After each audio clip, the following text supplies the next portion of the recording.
بسم اللہ الرحمن الرحیم۔ اگر آپ زندگی کی آخری سانس تک اپنی ہڈیوں کو مضبوط رکھنا چاہتے ہیں، کبھی دودھ نہ چھوڑیں۔ آپ جملہ کتب حدیث نکالیں، آپ کو صرف لفظ ملیں گے تو صرف دودھ کے متعلق ملیں گے کہ یہ کھانے کا بدل ہے اور کوئی چیز نہیں۔ اس لیے ہم دعا کرتے ہیں۔ یاد ہے کسی کا دعا دودھ پی کے کیا دعا پڑھتے ہیں؟ نہیں یاد کسی کو؟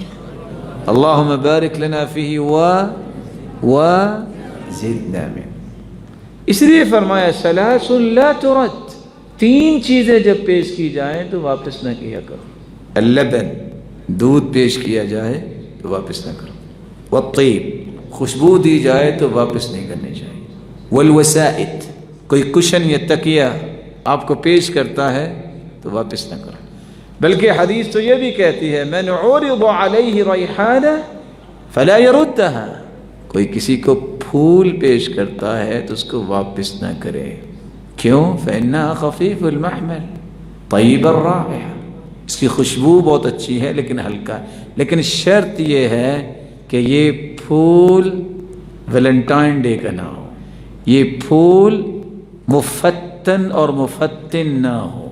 دو لفظ، فتنے کے لیے یا فتنے باز کی طرف سے پھول نہ پیش کیا گیا ہو۔ ویسے ایک مسلمان دوسرے مسلمان کو خوشبو جس طرح پیش کرتا ہے، اللہ کی رضا کے لیے، اسی کی رضا کے لیے اگر کوئی پھول پیش کرتا ہے تو اس کو بھی واپس نہیں کرنا چاہیے۔